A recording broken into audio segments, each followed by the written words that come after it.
Hello everyone, welcome to my channel SSC tips by Lakshmi Rajput. मैंने last video बनाई थी SSC GD के physical और मेडिकल को रिलेटेड। अपनी पूरी जर्नी मैंने उस वीडियो में शेयर की थी। अब इस वीडियो में स्पेशली गर्ल्स के लिए मेडिकल में क्या क्या चीजें जो होती हैं चेक की जाती हैं, डिटेल में हम उस वीडियो पे बात करेंगे।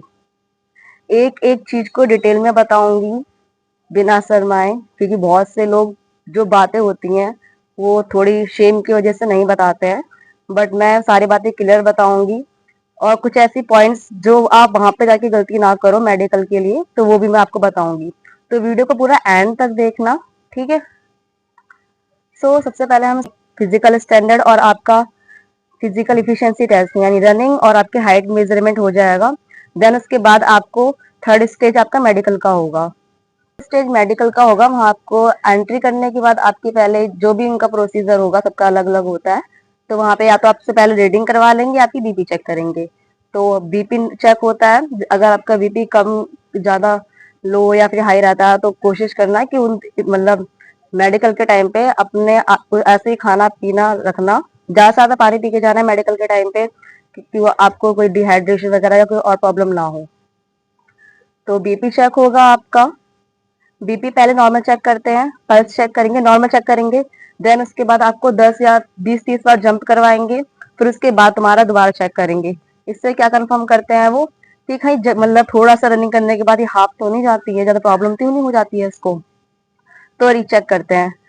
एक लड़की मेरे साथ वाली ही थी, उसका पहले पल्स नॉर्मल चेक किया, फिर कुदवाने के बाद उसको एक बार 20-30 बार जंप करवाया था हमें।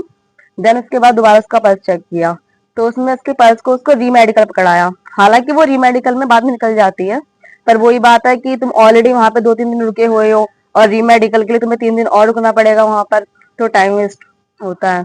तो कोशिश ये करना है कि रीमेडिकल हमें ना मिले। अब आगे बात करते हैं, पल्स चेक हो गई हमारी। आईज में क्या है, अगर आपका विजन दूर का विजन कमजोर है तो आपको उसमें निकाल दें, क्योंकि वो इतनी दूर से पढ़वाता है ना, तुम्हें नजर ही नहीं आएगा। मतलब बहुत, एक तो एरिया ऐसा दिखाएंगे धुंधला धुंधला नजर आए कि हाँ भाई, अगर एक कदम और पीछे रखवाया तुमको तो तुम्हें मतलब कुछ नजर ही नहीं आएगा। तो बेटर ये है कि मतलब अगर तुम्हें दूर का नहीं दिखाई देता है तो तुम उसे नहीं देख पाओगे। चश्मा है तो, और तुम सोच रहे हो चश्मा चढ़ा हुआ है, तो चश्मा तुम्हें पहले उतरवा देंगे। पास का पढ़वाते हैं एक आंख बंद करके, ठीक है। ये सब तो बेसिक है। अब हम डिटेल में बात करते हैं गर्ल्स की। ये ऊपरी चीज होगी चेक वगैरह, हमारी आईज वगैरह, कलर ब्लाइंडनेस चेक होता है। कलर ब्लाइंडनेस की बुक मैंने लास्ट वीडियो में बताई थी, उसको अच्छे से रीड आउट करके जाना वरना प्रॉब्लम हो सकती है। तो अब हम आते हैं जो मेन पॉइंट है, जहाँ पे बहुत से लोग बताने में शर्माते हैं। आप जब वहां पे जाओगे तो सबसे पहले आपसे जो लेडी टीचर होती है, लेडी डॉक्टर होती है, वो आपसे पूछेंगे कि आपको पीरियड्स तो नॉर्मल आ रहे हैं। अगर आपको प्रॉब्लम हो रही हो, पीरियड्स में डिले आ रहे हो या फिर कुछ प्रॉब्लम हो, तो वहां पे कुछ नहीं बोलना है, सीधे ये बोलना है कि हाँ नॉर्मल आ रहे हैं। अगर कुछ बोला तो वहां पे वो मेडिकल लिख देंगे। तो हाँ नॉर्मल आ रहे हैं, कोई और प्रॉब्लम नहीं है, मतलब पीरियड से रिलेटेड कोई प्रॉब्लम नहीं है, इचिंग वगैरह कुछ भी नहीं है।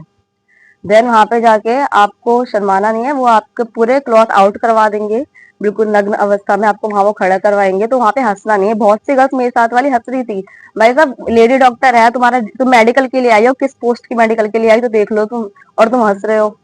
बहुत से टीचर जो लेडी मेडिकल जो डॉक्टर होती हैं, वो थोड़ा चिड़चिड़ी होती हैं, थोड़ी खड़ूस टाइप होती हैं। अगर तुम्हारी भी ऐसी मिल गई और तुम हंसने लगे तो कहीं ना कहीं पॉइंट बना देगी वो।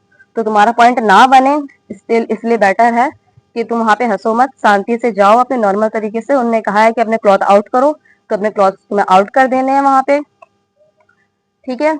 और एक बात और, अब किसी के सामने तुम जाके एग्जामिन कराओगे अपनी बॉडी को, तो अपने हेयर वगैरह सब क्लीन आउट करके जाना, अच्छे से नहा धो के, बालों को शैम्पू वगैरह करके, ठीक है। देन उसके बाद आपके वहां पे आपको पहले नॉर्मली वो देखेंगी, पहले कहेंगे टर्न हो, आगे पीछे से नॉर्मली देखेंगे जो भी उन्हें देखना होगा। बेयर बॉडी में ही आपकी नौकनी चेक होती है, क्योंकि कपड़ों में नौकनी चेक करने में प्रॉब्लम होती है। तो पहले खड़े होकर नौकनी चेक करवाएंगी टीचर, फिर आपसे कहेंगी, मतलब आपको उठाएंगी बैठाएंगी, जो उन्हें चेक करना होगा वो करेंगी। बैक करके बिठाएंगी, पीछे मतलब पीठ की तरफ देखेंगी, कोई निशान वगैरह तो नहीं है, दाग वगैरह तो नहीं है। जो बैक में जो होती है हमारी स्केलेटल बोन, वहां पे भी चेक करते हैं अच्छी तरीके से, प्रॉब्लम वगैरह तो नहीं है, रीढ़ की हड्डी में अलग ही शो हो जाती है। ये सब करने के बाद वहां पे तुम्हारा उठक बैठक करवा ली। अब क्या, वो वाइट डिस्चार्ज चेक करती हैं, कहीं वाइट डिस्चार्ज नहीं है, वो हाथों से चेक करती हैं, तो वहां पे तुम्हें उसमें भी कुछ हरकत नहीं करनी है, वो खुद हाथों से चेक करती हैं वाइट डिस्चार्ज को। और अगर स्पेशली अगर हम इसमें बात करें, गर्ल्स को पीरियड्स हो रहे हैं, तो वो इसमें ऐसे कुछ नहीं करती हैं, वो कहते हैं कि अभी 2 मिनट जरा थोड़ा देख लो, वो ऐसे में भी हो जाता है। ऐसे में आपको रीमेडिकल मिलने के चांस रहते हैं, क्योंकि ढंग से वो हो नहीं पाता है मेडिकल तुम्हारा, और इसमें री मेडिकल मिलता है। मेरे साथ 3 लड़कियां थी जिनको ऐसी प्रॉब्लम थी, और उन तीनों को री मेडिकल मिला। अब पॉइंट क्या था उनका पता नहीं, बट मैडम ने री मेडिकल लिखा, क्योंकि वो ऐसे में वो चेक नहीं कर सकती हैं। तो हाँ, ये गलत बात है, पर री मेडिकल मिलता है ऐसे में। आप चाहो तो टैबलेट्स वगैरह ले सकते हो कि पीरियड्स डिले करने की, अगर लेना चाहो। पर वो जो टैबलेट्स होती हैं पीरियड्स डिले करने की, वो आपकी वेट को बढ़ा देती हैं, तो अपने अकॉर्डिंग देख के उसे खाना। ये हमारी हो गई पाइल्स। वो पाइल्स नॉर्मली हाथों से ही चेक करते हैं, ठीक है। आपको थोड़ा सा ऐसे करके, ये हमारी मान लो दिस इज यू, वो हल्का हल्का सा हाथों से ऐसे फैला के चेक करेंगी, ठीक है। ये हमारी पाइल्स चेक हुई, कोई डॉक्टर कोई कुछ इंसर्ट वगैरह नहीं करती है पाइल्स के लिए, ठीक है। अगर आपको पाइल्स की प्रॉब्लम है तो देख लेना, क्योंकि वहां पे रीमेडिकल मिलने के चांस रहते हैं ऐसे में, अगर उन्हें कुछ भी हरकत लगी तो। नौकनी, अगर आपकी शिकायत उनको लगती है तो वो फिर स्केल से चेक करते हैं। मेरे में नौकनी की शिकायत है, ठीक है, उनने फिर स्केल से चेक किया था। मेरे ये जो पैरों की, पहले उनने यहाँ से घुटनों से चेक किया था, तो घुटनों से क्या हल्के से मेरे ऐसे हल्का जॉइंट आ रहा था, हल्का हल्का गैप, मतलब मैं दिखा रही थी कि हाँ ना आए, पर वो आ रहा था हल्का हल्का। और पैर भी कांप रहे थे मेरे, उस वक्त थोड़ा डर गई थी मैं। फिर उनने क्या यहाँ से चेक किया, यहाँ जो हमारे होते हैं ना पंजे, यहाँ से चेक किया। यहाँ से चेक करने के बाद क्या, उन्होंने गैप देखा कि हाँ 5 सेंटीमीटर का गैप है या नहीं है। तो यहाँ पे 5 सेंटीमीटर का गैप मेरा था। अगर वो नहीं होता, कि 5 सेंटीमीटर कम होता, तो मेरा नॉक नहीं हो जाता और प्रॉब्लम हो जाती। ज्यादा गैप में भी नॉक नहीं होती है, अगर आपके पैर ज्यादा फैले हुए हैं ऐसे घुटने, तब भी आपको नॉकने के चांसेस रहते हैं, ठीक है। यहाँ से हमारे कैरी एंगल चेक करते हैं, ठीक है। बॉयज बता रहे थे कि हमारा जो कैरी एंगल है, उन्होंने वो ऐसे नॉर्मल चेक किया था, मतलब बस ऐसे देख लिया और कैरी एंगल है पॉइंट निकाल दिया।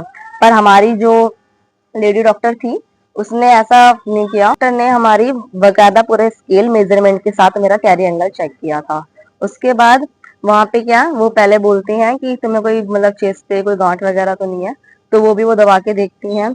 यहाँ पे शोल्डर ऐसे ऐसे दबा के चेक करेंगी, कहीं कोई प्रॉब्लम तो नहीं है। नेक दबा हल्की हल्की हल्की, मतलब हल्के हल्के ऐसे ऐसे चेक करेंगे तुम्हारा, क्योंकि कभी कहीं पर अगर प्रॉब्लम होगी, दर्द होगी, तो तुम वहीं से चिल्ला पड़ोगे।